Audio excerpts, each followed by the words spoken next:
Welcome back to the Cine-Ops podcast. Every episode, I watch a different movie. I narrate to you. We talk about it. We joke. We're movie folks. You know, that's what we do here. We're movie people. And for this episode, it's let me see. I wanted to do 4th of July weekend, right? It's 4th of July weekend this Friday, and it's also the Jaws 50th anniversary, right? So 50 years of this movie Jaws, and I hope all you guys are doing well. I hope you've been watching movies. I hope you've been listening to the podcast.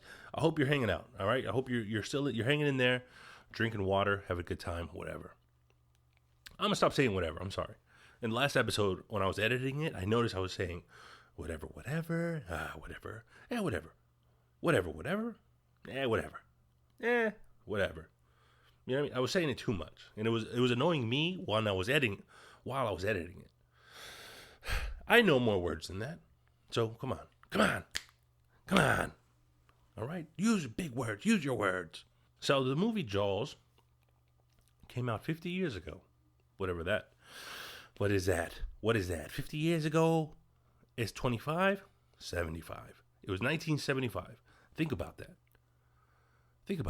Man, like, I wonder, to make a great movie when there was, like action movies, because we had like black and white silent films. Movies weren't that crazy yet, right? But then in the 70s and the 80s and that, movies started getting good, right? There was action movies. There was color. Arnold Schwarzenegger was around. Steven Spielberg. This one is made by Steven Spielberg. And Steven Spielberg has done a lot of great movies. Yeah, he's a very famous director, of course. But anyway, the movie Jaws. Since then, we've had a lot of shark development, I think, in culture, in the human race. We know about sharks, right? We know hammerheads, great whites, lemon sharks, tiger sharks, right? There's Shark Week on Discovery Channel, where like one time of the year, I think it might be June, in the summertime, right? Well, right when it's time for the beach, they do Shark Week just to remind people, hey, there's sharks. These sharks are for real. There's sharks out here. But 50 years ago, people they didn't know about that. They were barely figuring out. Let me see, 1975. I don't know what was going on back then, but for sure they didn't have all the information we had now, especially about sharks. So the movie Sharks takes place in New England. I think it was. So the movie Jaws takes place 50 years ago now in a city called Amityville? Or is that the scary movie? Let me see. Let me read it. The town is called Amity Island. Amity. I think it's Amity. And our main character is the police chief. And now this police chief, he's new in town. He's the new chief. He's from the big city. He's from New Jersey or New York City or whatever. And he's now the sheriff of this coastal town, right? So he's still not used to it. But the night before the main day, right? There's some college kids. They got the bonfire going.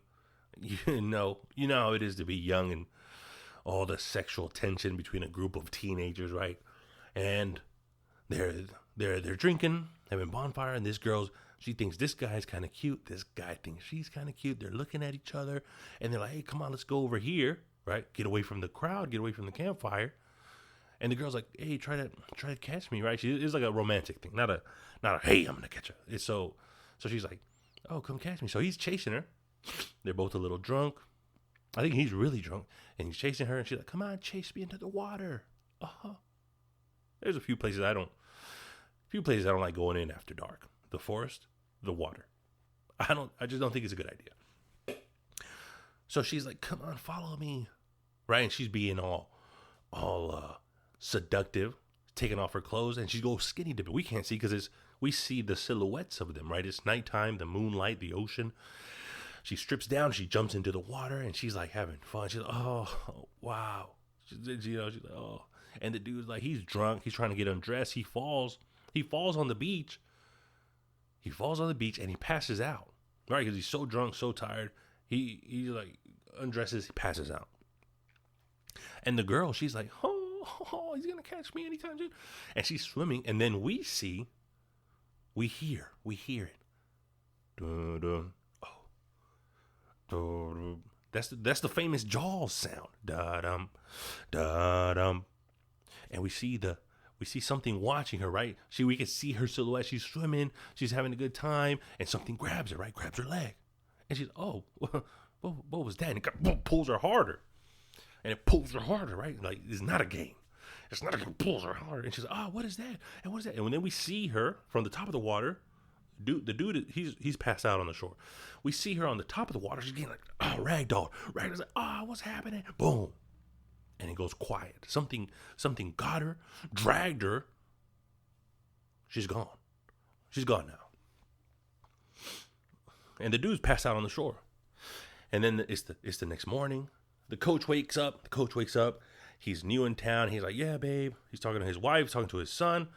He's like, yeah, I got to go. I got to call this morning, something, whatever. I got to call this morning. I got to go check something out. Right, so he goes, and he got called to the beach, right, where the girl went missing. And it's the guy that was chasing her. And he's like, yeah, I don't know where she went. She's missing. And, the police chief's like, are you sure she didn't just, she bailed on you, bro. She didn't like you. She just wanted to flirt a little. Maybe she just wanted to flirt. She just wanted to be chased a little, bro. That's all. Maybe she just left you hanging, right? She ran out on you. He's like, nah, I don't think so. Right when they're saying that, a deputy down the beach, he's blowing his whistle. And you see him, he's blowing his whistle, and he's like, pale. Let me try. Now, so the deputy's like, he's blowing his whistle. He's super scared. And then we see the girl's hand. It's just this part of the girl's hand. And then they kind of go a little further, and they see the girl's torso or whatever's left of her, right? And she's being eaten by crabs and seaweed and everything like that. It's disgusting.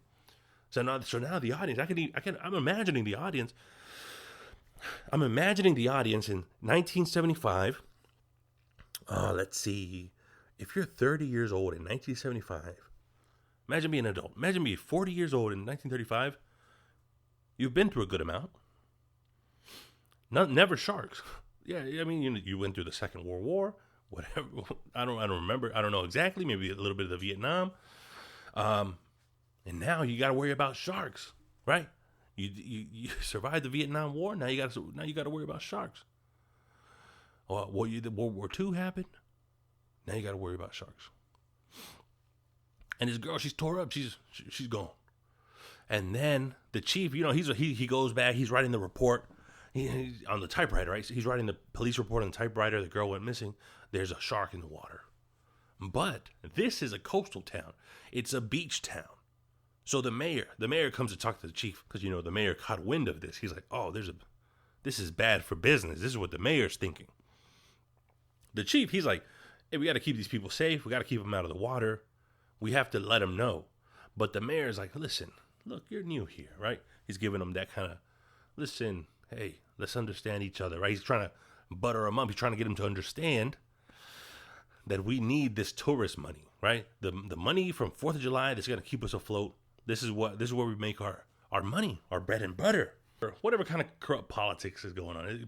Corrupt politics has been around forever. And he's telling them, listen, all I'm asking is for you to wait maybe till after. Let's do it on Monday. And so he's like, yeah, we got to tell the press, whatever, high alert, close the beaches, right? That's his whole thing. And he's like, where do we keep the beach closed signs? He's like, oh, we've never had to close the beach. We don't have closed beach signs. So he's like, how about this? Let's just wait to close the beaches till Monday, right? Let's get it. Everybody wants to come swim, whatever. Tourism, we need the money. Let's just wait till Monday or whatever. Send up the report. Let's just have the weekend and it'll just stay between us, all right? Between the mayor, the chief, the deputy, a few people. It'll just stay between us. How about that? Come on, do me a solid. People always try to guilt you. And the chief, he's like,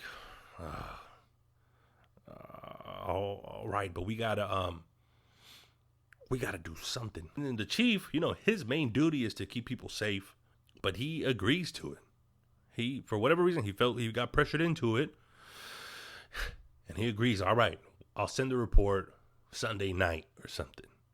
He's like, all right, there. The mayor's happy. He's like, yeah, there we go. Now we're talking. So then the crowd comes in, right? The tourism. They come on the cruise ships because I think they're on an island. This is an island. So they come in on the cruise ships. They're going to have a good time, right? Have a beach time. Do a beach town. Do a beach day, right? So everybody's having fun. Chief, the crowd's at the beach. The chief's at the beach. But the chief, he's on edge. He's like, everything, like, people talking to him. He's like, yeah, He keeps looking. He keeps scanning the horizon, right? He's looking for that shark fin, any kind of suspicious activity. And, he's just watching. He's paranoid. He's the only one that knows. And then, all the regular people, they're like, hey, Chief, good morning. Oh, okay, yeah, nice. Yeah, good morning. See you, bye. And every time you think there's something over there. What is it? Oh, it's just a dude playing a prank on his girlfriend. He's like, okay, yeah. Oh, what's that? Oh, it's just a dude on another dude or whatever. And then somebody sees something. Right? Somebody sees something swimming in the water. A dark shadow, something big, something aquatic. There's something aquatic in the water. And somebody sees it, and he sees what it is. There's a guy, he sees it, he's like, it's a shark, and he yells, shark. And he starts running. There's them little girls right here, like pushes him out of the way. He jumps over the thing. He's out of there. And everybody sees the panic, and everybody starts panicking. Everybody's like, there's a shark in the water. Everybody get out of the water. Right? And the people on the shore, they're like, get out of the water. And the people in the water are like, they're running for their lives. They're swimming and running for their lives. Right? And then everybody comes out of the water. But there's one lady. And she's like, Mikey. No, not Mikey. She's like, where's my son? Where's my son? Let me see my son. And then you just see his little, like, floaty, right? And it's so crazy to see, right? You just see his floaty all ripped up and just blood. There's blood in the water and it's floating. She's like, no. She lost the son. The shark claimed another victim. He's gone. Mikey's gone. This is what the chief is worried about. He's like, hey, we're going to lose another person. There's panic everywhere like this. This could have been avoided, right? But the mayor, right? That shady mayor, slimy, shiesty dude. The mayor was like, come on, let's just push we don't have to do this. We don't have to close the beaches for money, of course. Profit. That kid died because the mayor wanted to make some profit. Right? So now there's a town meeting and they're like, what are we going to do? The shark. What are we going to do? Right? So all the elders of the town, right? The townsfolk or city council, whoever, they're all deciding, what are we going to do? We're not going to make any money. We're not going to do this. The shark is dangerous. This and that. Whatever. And they start talking over each other, right? They don't know what to do. They're like, we're bringing in an oceanographer. We're bringing in an oceanographer. He'll be able to give us more information, whatever, this and that. And he's like, all right, we're just going to shut, the mayor's like, yeah, we're just going to shut it down for 24 hours. No big, right? He already lost one kid, right? One of the townspeople's kids, he lost him. And the mayor's still doing shady stuff. And everybody's like, no, we can't. Some people are like, yeah, we need to, this and that. And there's panic. There's a commotion in the room. And it's all silence over the sound of nails scratching down a chalkboard. Right? Everybody's like talking over each other and you hear, here, let me try it.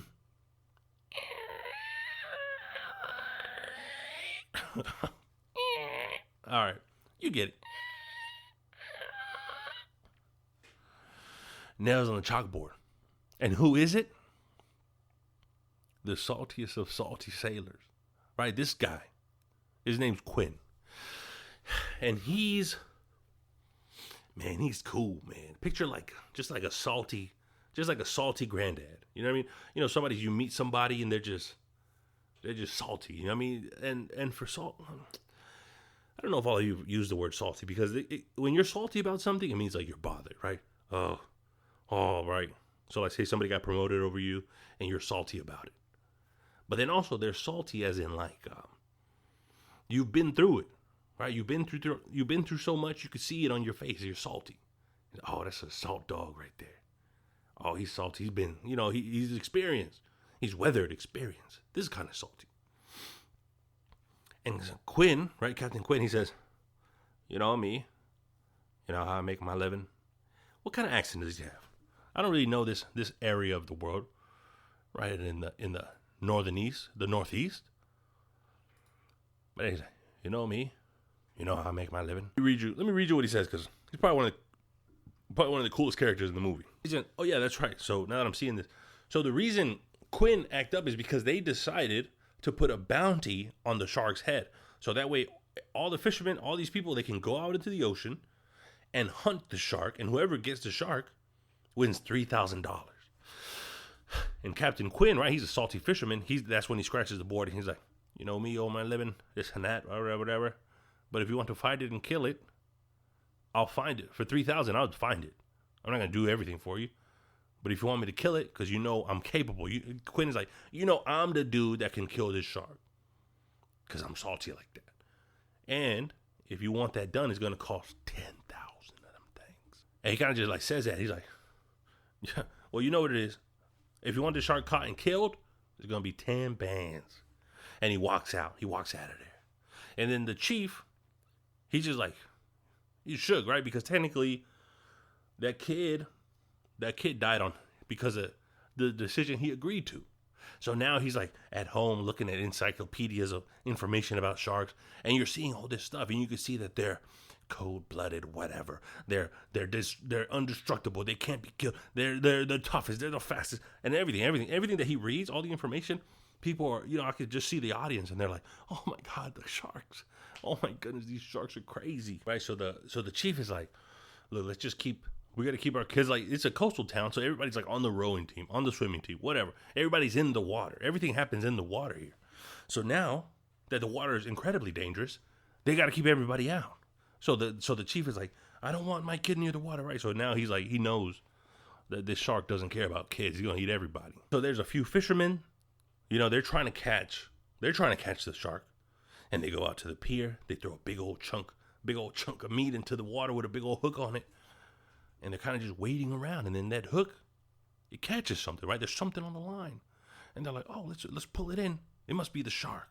And they try to pull it in, but the shark's so strong, it rips off a section of the pier. So where the dude was standing, he falls. He's floating, right? And then you could see that fin come up, right? These sharks fast. So the sharks start gaining on him. He's like, "Please help me up. Hey, buddy." And he's like, "Come on, I got you. Come on, I'm not gonna let you go." So he's like, they help each other up, and in the last second, he gets out of the water, and the shark disappears. And so now we're like, we're being taunted as an audience. We're being taunted by the shark, because while they're having a meeting, right, the council's over there, the shark's swimming around. He's in the water, right? And then later that night, we meet the young oceanographer, right? And he's like, he's not really like a college kid. He's probably like a salty college kid. You know what I mean? So he loves oceanography or whatever. And he's doing research, and he meets up with the chief, right? He meets up with the chief, and they're talking about what could be, this and that, whatever. And they're gathering information. They're piecing it together. I mean, we know it's a shark, so I don't know what. I guess he wants to know where is he? But right. But the oceanographer is there to give us facts to scare us as an audience, and it does, right? Especially when this movie came out, of course, everybody was shook. I'm sure nobody went in the water. So the next morning, a group of men, they're like, "Yeah, we caught the shark, y'all. Yeah, we got him. We caught the shark, y'all." And they go over there, and the oceanographer, right, he goes over, he's like, "Huh, that's weird." He goes over there, and he's like measuring the shark's mouth. Like, huh. And then he doesn't say it in front of everybody. He says it to the chief, to the mayor, kind of on the side. He's like, "Listen, guys, I know everybody decided to cut the shark. This is a shark, right? For sure, this is a shark, but this is a tiger shark, right? This shark is a tiger shark. This shark couldn't have eaten the girl the night before and the kid yesterday. It's the wrong shark." So the mayor's like, "How could it be? No, we got a shark. How many sharks could there be?" He's like, "Look, listen to me. I'm a professional oceanographer. I don't think this is a shark. One way to check to see and be sure, so we could be sure, we'll cut it open in the digestive tract. There'll be a body. right? One of those people's bodies. He just ate it yesterday.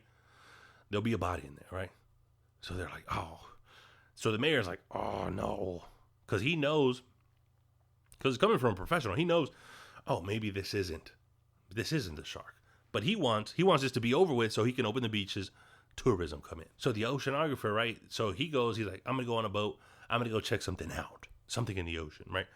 And he goes, and it's, the sun sets. It's night, but he's an oceanographer. He's about this life. He puts on his scuba gear and he's like checking something out. I don't remember exactly how he knows where to go, right? But he's checking out this area in the outskirts of the ocean area, and he's underwater, right? He sees that there's like a sunken ship, and he's like, "Oh, that's weird." I don't know. I don't remember what signs he had for this. Like, why did he know to go there, right?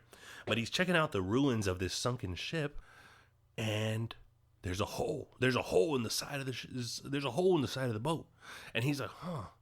Oh, there's something there. And he pulls, right? He goes to the hole, right? He has this big old flashlight, and there's like a tooth. There's a shark tooth in the edge of the hole. And he's like, oh man, look at this, right? He pulls it out, and it's huge.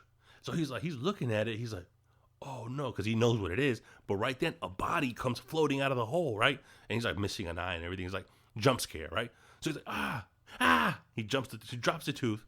Like, ah. That's what we all did, ah. And he floats. He swims away. He gets out of there. He swims away. And then he's like he has to meet up with the chief and the mayor so the police chief, the mayor, and all that. And they're talking about the shark, right? The shark that they caught, and the people are there. I don't remember if this is the next day or the same day, but the people are there, right? And the woman that lost her kid the day before, the one that was like, "Where's my son? Where is he?" The one that shark got. She's dressed in all black, right? She's in mourning, and she comes up to the chief. And she says, I found out that the night before a girl went missing in the ocean. A girl went missing. And they found her remains, and she was attacked by a shark. And you chose not to close the beaches. And she like smacks him, right? Smacks him. And the chief, he's like, it's true. You know what I mean? What you're saying is true. So he's just like, shame, right? He just feels shameful. So he's just looking at her like, sorry, because he has a kid too. So he's like, oh, sorry. And she slaps him. He just takes it, right? And then she leaves. And then later that night, he's at dinner. He's all sad because, the kid died. They don't know what to do. It's not the shark. And then the oceanographer comes.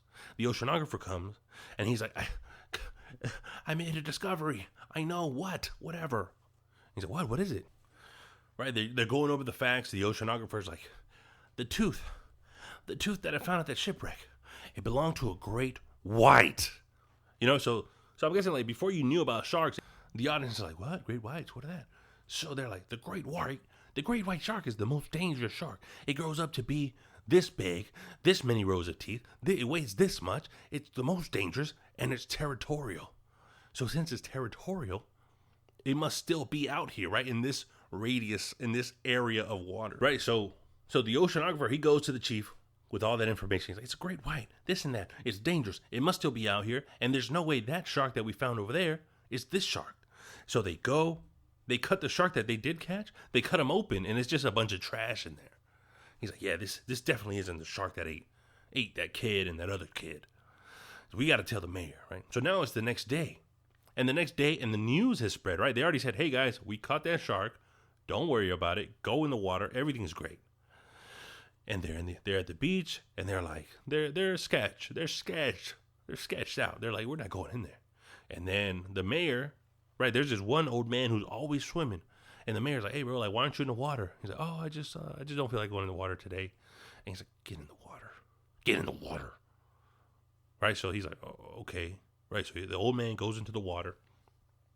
And then once the rest of the people see, they're like, oh, okay, it's safe. Or at least if there is a shark, the odds of him getting me have now increased by 2. Right? And then so many more people, the shark's only going to grab one person. There's 100 people in here. My odds are all right. There are 200 people. I'm all right. Okay. So everybody's in there playing. And everybody's having a good time. And then the chief and the oceanographer, they're telling the mayor, they're like, Mayor, listen, you got to listen to us. Last night, right? They're out of breath there, so they want to tell them that people need to get out of the water. And I found a tooth. It was a great white tooth, and we didn't catch the shark. So he's like, oh, really? So do you have this tooth? Where's the tooth? He's like, oh, I dropped it and it's at the ocean. He's like, oh, yeah, nice try. The beach stays open, right? So then we see people at the beach, right? Everybody's having fun. People are swimming. They're swimming in the deep. And then somebody sees something, right? They see something. And before the chief went over there, his son was about to go out on a rowboat with his friends for the row team or whatever. And he's like, son, just stay in the canal, right? Just stay in the lake. Don't go out into the open. And the son's like, all right, Dad, right? So everybody and the coach and everybody, they go over to the lake. So everybody over here is in the open section, and they're splashing, they're having fun, and then somebody sees something, right? Somebody sees something sticking out of the water, and they're like, shark, shark. And they run out of there. Everybody starts running out of there. And then when the Coast Guard and everybody, because all the cops were on boats, everybody was like ready for any kind of shark. When the cops pull up to them, it's just some kids doing a prank. They had like a cardboard fin, scuba gear, and they're just doing a prank pretending to be a shark. And the Coast Guard or the cops are like, oh, false alarm. It was just some kids. But they were ready to shoot them. They were ready to shoot that shark. So they're like, don't worry, it's just a false alarm. It's just some kids. And then we see the canal, right? So the canal connects to the ocean, and we see something swimming in there. It's Jaws.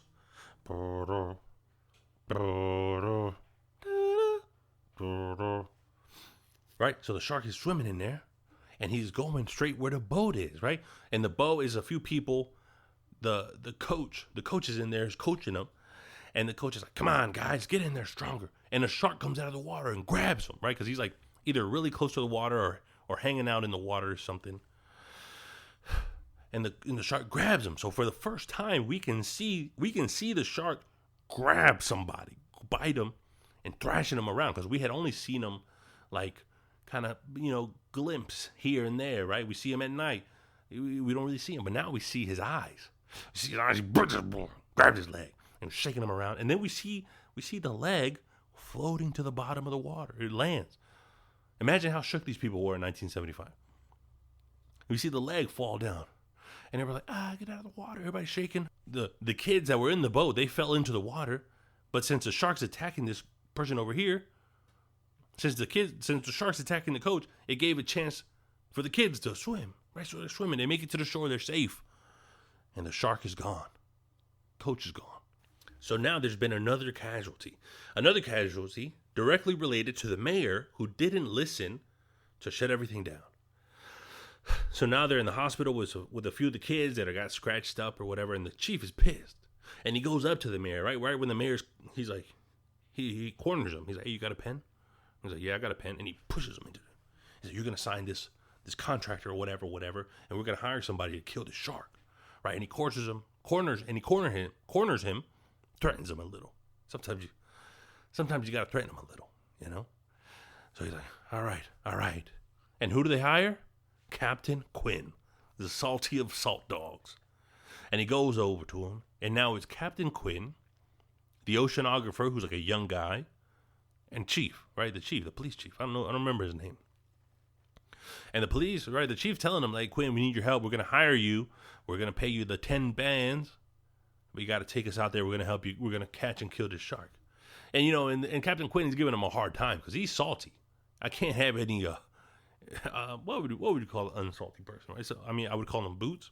When I was in the military, you called a new person a boot. Call a new guy a boot. Right? So the oceanographer is like, I'm not a boot. I've sailed with the best of them. I've been in this and this and that. Captain Quinn's like, oh, really? Tie me a whatever knot. And he's like, oh, right. He grabs the knot. He's like, you didn't even tell me how short you wanted it. And he ties it, right? Perfectly. There's your fucking knot right there. He's like, Captain Quinn's like, all right, we'll go. And he takes them, right? They're off in a tugboat called the Orca. So now these boys, they're out in the open ocean on the boat, right? And Quinn, he's sitting in his captain's chair, kind of like in a like in a fishing position, and he has the police chief, who technically is, even though on land he's a police chief, he's a chief of police. Out here, you're a boot. I don't know what would it be called on a ship. We got any sailors out there? What is it called when you're a brand new sailor? Huh. Anyway, so he's a new guy, so he's chumming, right? He's taking buckets of chum, throwing it out because the blood, right? Sharks love blood and all that. So he's throwing the chum out here. He's sick of it. He's making him throw up. Quinn, the oceanographer, he has all kinds of gadgets, technology, compressed air, scuba tanks, and that. And Quinn, he's against that because he's salty. All I need is this boat and these hooks, this fishing line, whatever. He's old school, oceanographer's new school, police chief. He's the chum boy, and he's chumming. And he's chumming, and then they see something. They see something in the water, and they think it's the shark, right? So they throw a line out there, and they're holding on to it, right? You see Quinn, he puts on this big old harness that's hooked to his chair, that's hooked to his fishing pole, and he starts pulling, right? He's like, all right, boys, now we're gonna do whatever, right? And they start, and it hooks on the line. The shark hooks onto the line, and they start pulling, and it's like a fight, and it's over. He got away somehow. I don't know if he snapped the line. They weren't ready. This shark was bigger than they thought. They thought it was gonna be a couple feet tall, a couple feet long. It turns out this shark is stronger than that. A fishing line won't do. So the shark breaks away from their first fight. Some time goes by. They see if he comes back. And Captain Quinn's like, all right, chief. Some more chum in the water. Right? So he's like, oh, I hate chum in the water, right? And he's throwing the chum. And he's saying something to Quinn, right? So as he's throwing it into the water, the shark comes out of the water, right? And he almost snatches his ass, right?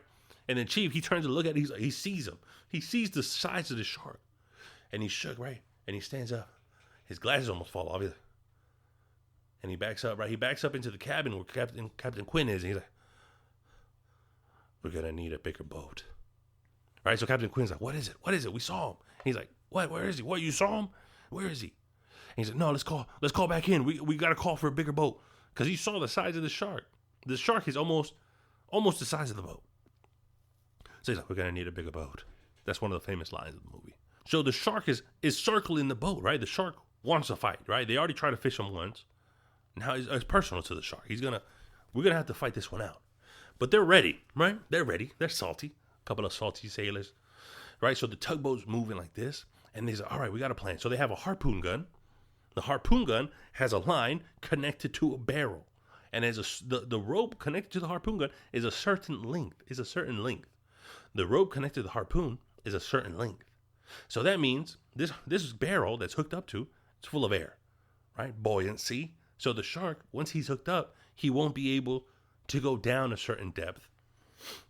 He won't be able to dive, and he'll kind of have to hang out at the top, and then that way they'll be able to find him, shoot him again, wear him down, kill him, fish him out, whatever. That's the plan, these shark hunters. That's the plan. So the shark's coming in. The boat's moving this way. The water's moving this way. The shark is moving this way. And like, hold her steady now. Hold her steady, boys. Right? And Captain Quinn shoots the shark, right? Hits him right in that gullet, boy. Hits him right in the gullet. The barrel goes flying into the ocean. And he's swimming away. You can see where he is now because he has a barrel attached to him. So that's a success. The plan is working so far. They lured the shark. They found him. Now they have one barrel coming up. So if the shark, they have a barrel hooked up to the shark. So now if the shark ever comes up to a certain depth, they'll be able to know because there's a barrel. So they'll know, oh, he's that way. He's coming in. Get ready for another attack or whatever it is. So they're waiting it out. And finally it's nighttime. And it's nighttime. They go into the cabin, right? And they're having a nice moment, right? They're all having a few drinks. They're getting to know each other. And these people that weren't really a team to begin with, they're finally accepting each other. They're drunk. They're sharing stories. They're singing songs. They're laughing.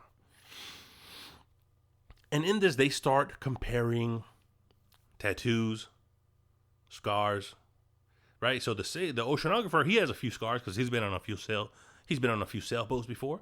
And he's like, oh, I got this. I got that. Battery is dying. We're back.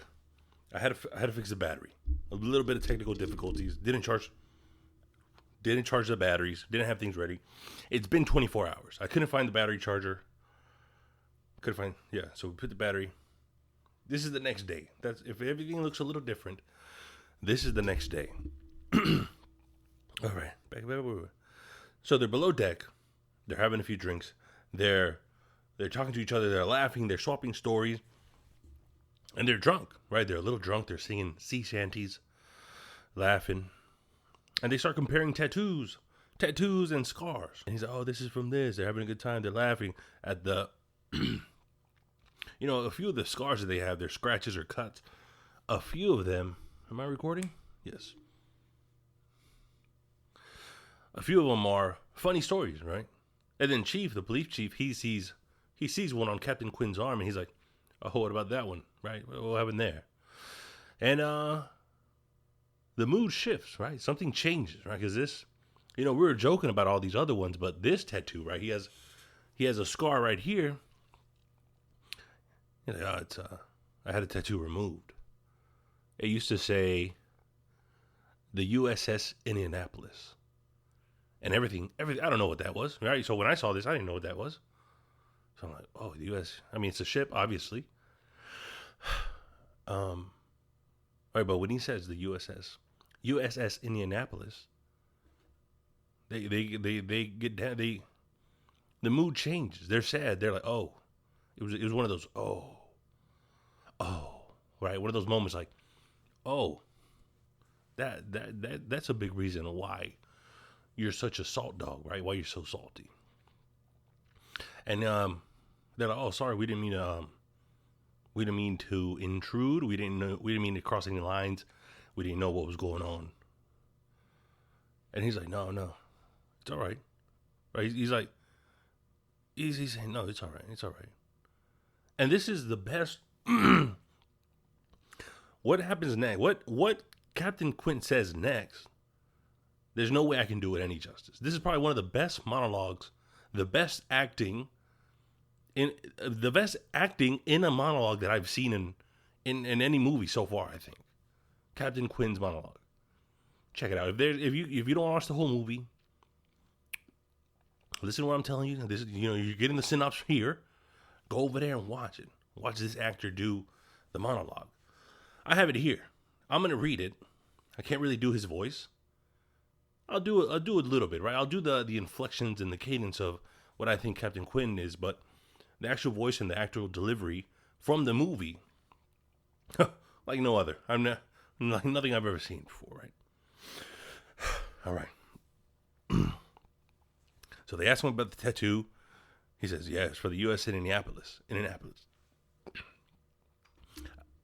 So now we know he was on a ship, right? When he was in the Navy, he was on a ship. And then they're like, oh wow, okay, cool.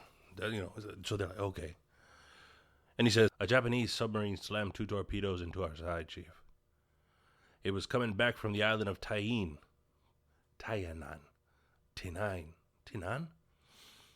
It was coming back from the island of Tainan, where we had just delivered the bomb, the Hiroshima bomb, World War II. 1,100 men went into the water. 1,100 men went into the water. Vessel went down in 12 minutes. Didn't see the first shark for about half an hour. Tiger, 13-footer. You know how to tell how long when you're in the water, Chief?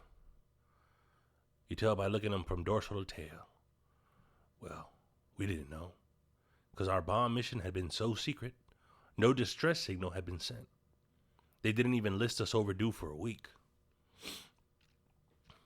Very first light, Chief, the sharks come a-cruising. So we form ourselves in tight groups. It's kind of like old squares in battle, like you see in a calendar, like the Battle of Waterloo. And the idea was, when he start pounding and hollering and screaming, sometimes the sharks would go away. Sometimes he wouldn't go away. Sometimes that shark looks right into you. You know that thing about sharks? Got lifeless eyes, black eyes like a doll's eyes. When he comes at you, doesn't seem to be living. until he bites you, and those black eyes roll over white. And then you hear that terrible high-pitched screaming, and the ocean turns red, spite of all the pounding and hollering. They all come in and rip you to pieces. You know, by the end of the first dawn, lost hundreds of men. I don't know how many shark, maybe 1,000. I don't know how many men. They averaged 6 an hour. Thursday morning, Chief, I bumped into a friend of mine, Herbie Robinson from Cleveland, baseball player. I thought he was asleep. I reached over to wake him up, bobbed up and down in the water, just like a kind of top, upended. But he'd been bitten in half below the waist. Noon, the 5th day, Mr. Hooper is the oceanographer. A Lockheed Ventura saw us. He swung in low and saw us. He's a young pilot, a lot younger than you, Mr. Hooper. Anyway, he saw us come in low, and 3 hours later, PBY comes down and starts picking us up. And you know, that was the time I was most frightened, waiting for my turn. I'll never put on a life jacket again. So 1,100 men went in the water. 316 men came out, and the shark took the rest. June 29th, 1945. Anyway, we delivered the bomb. Oh, man. Oh, that's good writing. Even better delivery, right? You got to go watch that seed in Jaws. So good. So salty, right? So now they just heard that story, that true story from Captain Quinn, and they're shook, right? They're shook, and they can see the saltiness in them. They understand it now. But all when that's happened, the shark, you forget, right? You're listening to the story, you forget. You're in the water, bro. You're in the water looking for the shark. You forget it's nighttime. The shark is around there. They're hunting the shark, or they're hunting the shark, or is the shark hunting them? Right? So they're out there, and it's dawn, and they look out, and there's the barrel, right? You can see the barrel, because now when you see the barrel, you know it's attached to the shark. So he's over there. So it's morning, and they finally see the barrel. The shark is like, kind of like doing circles around him. He's kind of like hanging out, kind of watching him, it's a territorial animal, right? So they're like, all right, we need to fire that second barrel on him. And then for the first time, you see the shark swim up next to the boat, and you can see it's half the size of the boat. It's a giant shark. And Chief, right, the police chief, he's like, oh no, we gotta call this in. This shark's too crazy. We can't do it. And he wants to call in the Coast Guard or the backups, right? And Captain Quinn, now we know that he's salty, right? He's also a little crazy.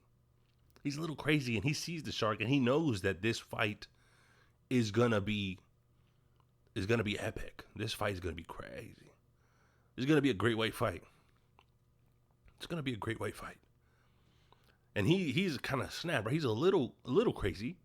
And he takes his machete. He has a machete or a baseball bat. I forget what it was. And he goes and he like busts the radio, right? He cracks the radio, and he's like, "We're not calling for another ship," right? And the police chief is like, "What I get myself into?" Right? And they get up there. They got the plan. They fire another harpoon on him. So now the shark has 2 barrels attached to him, right? So they know. And then once the amount of barrels, the buoyancy and all that. He's not going to let the shark dive back in. So he's going to wear him out. Whatever the plan is, right? He's a professional. Whatever the plan is, they're going to wear out this shark. And then when he's dead or when he's tired, they're going to slit his throat or something. I don't know. The shark has 2 barrels attached to it. And now the plan is they're going to pull up the boat next to where the shark is. And they're going to grab the ropes with like these harpoon sticks, right? So harpoon sticks. So the chief and the oceanographer, they're doing this. And they grab the ropes, and it's a shark. Yeah, it's heavy, it's hard. So they hook them up to the cleats at the back of the ship, right? Where you tie the ropes, and they're like, "Yeah, we got him," right? And they got the tugboat, they got him in full throttle. They're like, "Come on, let's lure him out of here. Let's fight again." But the shark, he's a great white. He's the greatest and the whitest. He's not giving in. He's not letting go, and he's swimming the opposite direction. So they really got to pull him. But the cleats on the ship, the hardware of the ship, They're not bolted in all the way, or they're salty too, right? They've been weathered, right? And they're not as tight as they should be. It's loose, and it's dangerous, and it's damaging the boat. It's breaking the boards. Is the motor's gonna go out? There's nothing else they can do. They're like, Quinn, we gotta cut the line. We gotta cut the line. And then he's like, no, we just gotta keep going, right? And he's really pushing the engine. Like there's smoke, water's coming in to the engine room, smoke is coming out of the engine room. He's pushing it to its limit. It's gonna break. The boat is breaking. The rope is breaking. One of them, I think Chief or Hopper, one of them is bleeding. It's chaos. And they're like, Gwen, you gotta cut the line. And the motor gives out. And now they're stuck. The back of the boat's breaking. And Quint goes like, all right. Right, and he cuts the line. And the shark wins this battle, right? He wins this one. Right? But, all right, we're at least going to get another barrel on him. So they cut the line. And they at least hook another barrel, right? I don't know if it was before or after. So they harpoon him again while the shark was nearby.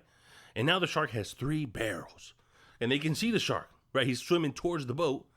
And then Quinn's like, no shark will be able to dive with 3 barrels. We got him. It's just a matter of time. And the shark dives with 3 barrels. And that's why they're like, oh, the shark. You know, they're looking at it. The shark just dived with 3 barrels. What level of shark is this? Right? So I always picture the audience in 1975. They ain't no shit. They ain't no shit in 1975.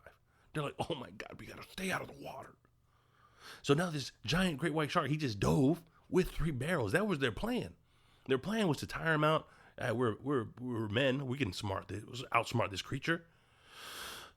They didn't take into account the tenacity and the weight and the strength of this shark, the size of this shark. So the shark disappears underwater again.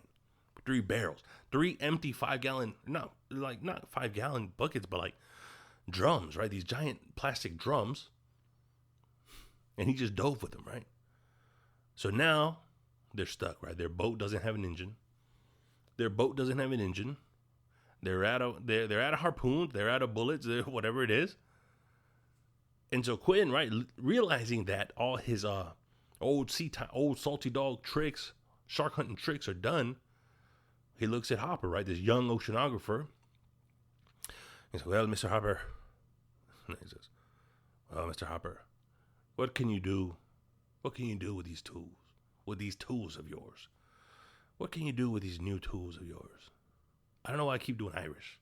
I don't know why I keep leaning toward an Irish accent. Keep leaning toward the Irish accent. He doesn't have an Irish accent. I don't know what it is. I didn't practice it before this. But he's like, you know, that's the handoff, right? In the movie, we see the handoff from the old salty sea dog to the new young sailor with a bachelor's degree. And he's like, all right, yeah, I can do this. And he has like this, like a tech spear / injection. And in the injection, he has like, I don't know, whatever, like bleach. I don't know. It's like a poison or a chemical, right? I don't know what it was. No, he has some kind of chemical. He's like, I can inject it. Maybe if I could get close enough, I could inject it through his eye, right? Because the shark's skin is too tough. Right? Like, maybe. So they start coming up with a plan. Like, you know, Hooper, he's like, oh, maybe if I get in the water, I can inject him in the eye and this and that. And then the police chief, is like, God, this is it. We're done. We need to get out of here. But they want to keep catching the shark. They're obsessed with the shark. They can't lose to a shark. Right? So he's like, all right, well, it's, you know, Captain Quinn, he's like, all right, let's try it. And so all the stuff that Hooper had, right, he had a shark cage, right? So they start putting it together. They're putting the compressed, it has tanks, right? It has compressed air for like scuba gear and stuff like that. So the oceanographer, he suits up, right? He's in the scuba gear. They put the tank in the water and they get everything ready, right? Mr. Hooper, the oceanographer, he gets in the water, and you know, it's like a serious moment. They're like, hey, be careful, bro. We've been hunting this. You know, they don't say it, but it's like, hey, we've become friends. Please be careful. We've been hunting this thing. Now you're going in the water with it. Please be careful, bro. That's what he said in one look. That's what he said. So they lower him into the water. He's into the water and he's looking around. It's all blue, right? He has his mask, he has his instruments, his equipment, and he's looking around. And he takes like the cap off his harpoon, right? He's like looking around. He's like, all right, I'm in the water. And the shark comes up behind him and just rams his cage, right? So he's like, ah. I would never go down there. But anyway, so he's like, the shark is stronger than I thought or whatever. Yeah. So the shark bumps into his cage. So now there's like a big old hole in his cage, right? The bars were like, from one hit, boom, the bars are like open a little bit.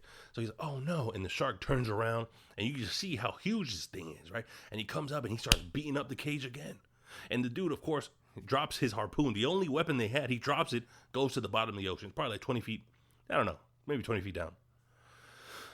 He drops it. So now the shark is attacking it. So now the weight of the shark is on the cage and it's tilting the boat over.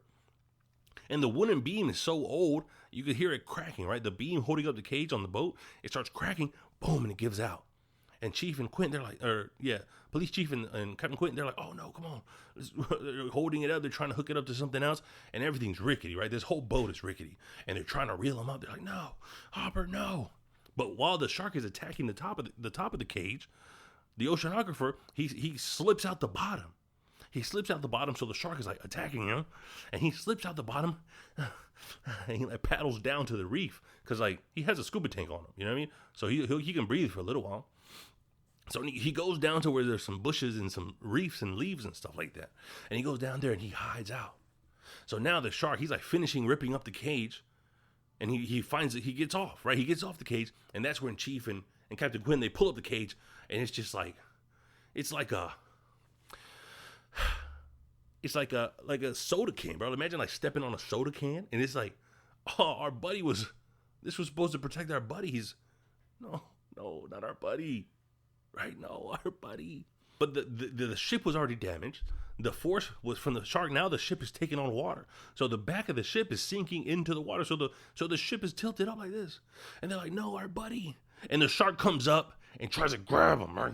Gets on the boat, and it tilts the boat over. Like the weight of the shark tilts the boat over, and Captain Quinn's like, oh, right, he slips. And he's falling, and he's like trying to find his way up, and the shark's just like, oh, come here, Black, I'm gonna, right? So the shark is like, oh, come here, motherfucker. So Captain Quinn, he like grabs a machete, right? He grabs a machete, and as he's sliding down, he fucking like starts chopping this dude in the face, right? He's chopping the shark in the face, and the police chief, he was able to grab onto some cabinets. Right, he held onto some cabinets. He's holding onto the cabinet. He's like, no, Quinn, no. And then Quinn, he's like, boom, his leg is in the shark's mouth. And he's like, oh, no, oh, the shark, right? And the shark bites him again. Bites his whole limbs. And you just like, you see the blood come out of his mouth. He's and the shark takes him. Right, shark takes him underwater. And that's the last we see of the old salt dog. Like, no, Captain Quinn, he was so cool. No, Captain Quinn, you were so cool. No. So now now it's just the police chief. He's the only one left on the ship. He's the only one on board. And the ship is sinking, right? The water is like water level. And the shark comes in through the window. So what does he do? So there's water everywhere. And you know, the shark's trying to get the police chief. He's the last one left. The shark is literally a murderer now. He loves to murder. He tried to come in through the window. He wasn't able to get the police chief, and he kind of swims away, right? So the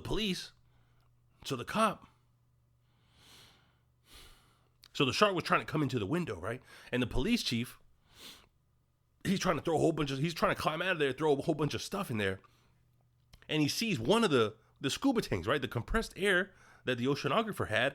He grabs it and he throws it, right? He throws it into the shark, and it's kind of hanging right in the inside of his mouth.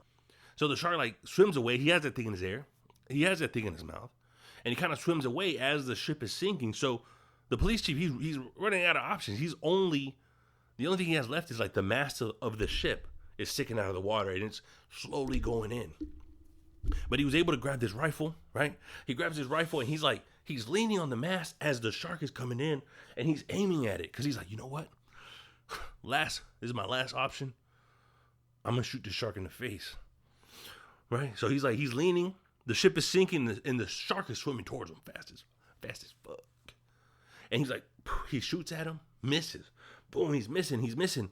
And it feels like the last shot. You know what I mean? He's out of boat. He's going in the water. The shark is on him. He's out of bullets.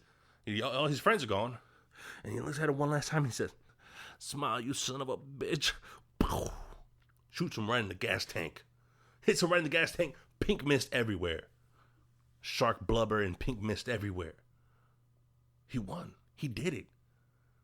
He beat Jaws. He did it to Jaws. And he won. He's relieved he did it because now he's in the water. He's floating in all this debris of water. And he's like, "Oh, I did it. We killed the shark. We killed the shark. It's just him. We killed the shark." And up comes Hopper, right? He ran out of air, or he had to wait to get depressurized, right? For what are the scuba rules? Whatever the scuba rules are. And Hooper comes up, and he sees the boat everywhere. He sees the blood of the shark. And he's like, "Chief, hey, Chief. Yeah, we did it. We did it. Where's Captain Quinn? Where's Captain Quinn?" Right? Oh, I was sad doing that. Oh. He's like, "Nah, bro. No, sorry. He didn't make it." But Captain Quinn, that's a pretty gangster way to go out, bro. Captain Quinn was a pretty cool dude.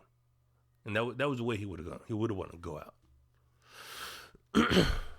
So Hopper, the police chief, they're like, "We did it, man. We saved the town. We killed the shark. We did it." And they pick up some driftwood, and they start paddling in, right? They start paddling in. Right? They grab some driftwood, some barrels, some leftover barrels, and they start paddling in. Make it home because the boat's dead. Everything else is dead. So they start paddling in. And all right, just keep kicking. Just keep kicking. And that was the 50th anniversary of the movie Jaws. 1975, Steven Spielberg, Jaws. They did it. They bested Jaws. The Jaws.